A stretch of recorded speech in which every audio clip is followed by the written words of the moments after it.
What's up, guys? Welcome back to another video, and in this one I'll give you my thoughts on the Yankees taking 2 out of 3 in Arizona to end their road trip. But before I get started, if you're new here, please subscribe, like the video, and let me know your thoughts down below in the comments section. So the Yankees took 2 out of 3 against the Diamondbacks in Arizona to end their road trip. They will play their first home game against the Toronto Blue Jays on Friday. On Monday, they won 5-2 in Luis Gil's first pitching appearance since May of 2022 after recovering from Tommy John surgery. He looked great, pitching 4 2/3 innings, falling 1 out shy of qualifying for the win, which I don't quite agree with Aaron Boone taking him out 1 out shy, even though he was on a pitch limit, but that's beside the point. The offense played small ball early on, and Volpe went 4 for 4 in that game with 2 doubles and an RBI, giving the Yankees a 5-2 win.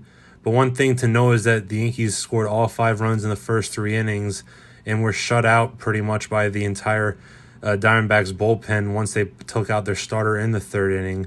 So that's something that trickled over into the following night. Because the next night, Nestor struggled in the 1st inning once again, just like he did on opening day. He gave up 3 runs in the 1st inning. He pitched 5 innings, giving up those 3 runs, and like opening day, he settled down quickly after a shaky 1st inning. However, the Yankees could only muster up 3 hits the entire night and were shut out, losing 7-0, which was their first loss of the season. Up to this point, it had become very clear that some players on offense, or quite a few of them, had been struggling, especially Aaron Judge, who began the season 3 for 29. In their first 5 wins, really only Cabrera, Soto, and Volpe had been consistently getting hits, and it became extremely obvious in this loss that others needed to start stepping up. But thankfully, today in Game 3, that happened.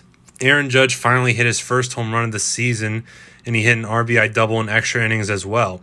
So hopefully he's bursting out of his slump. Alex Verdugo also hit his first home run as a Yankee, which was a go-ahead 2-run homer in the top of the 10th inning. And he had really been struggling too offensively as well, so hopefully he's starting to snap out of his slump. Now, pitching-wise, Rodon was very good again, pitching 5 1/3 innings, giving up 2 solo home runs and 2 earned runs. Now, Clay Holmes had some bad luck in the 10th inning when he came out for a save, and I know a lot of Yankees fans no longer want him to be the closer since he often has shaky outings and has a tendency to blow the saves, but it wasn't his fault today. Anthony Volpe made a throwing error, and there were no balls hit out of the infield in the 10th inning. But since the D-backs have so many speedy players, they beat out some of those hits. And on that throwing error, it was because Volpe was trying to throw out a speedster, and Ketel Marte, I believe, and he rushed his throw, which is what caused it. Or actually, it was Perdomo, but he rushed his throw, and that caused it to go wide, and that gave the Diamondbacks a great opportunity to score their 3rd run to make it a 4-3 game, and then that moved Perdomo up to 2nd, and he had to leave with an injury, but his replacement ended up scoring. Thankfully, though, the Yankees would go on to win 6-5 in 11 innings after a balk led to their 5th run, and then Judge hit another RBI double, as mentioned before. So they won 6-5 in 11 innings, and they head back home for their home opener on Friday against the Toronto Blue Jays, and that should be an interesting series. So that'll do it for this one. As always, if you're new here, please subscribe, like, and drop a comment. Thank you for watching, and I'll be back after the Blue Jays series. See you next time.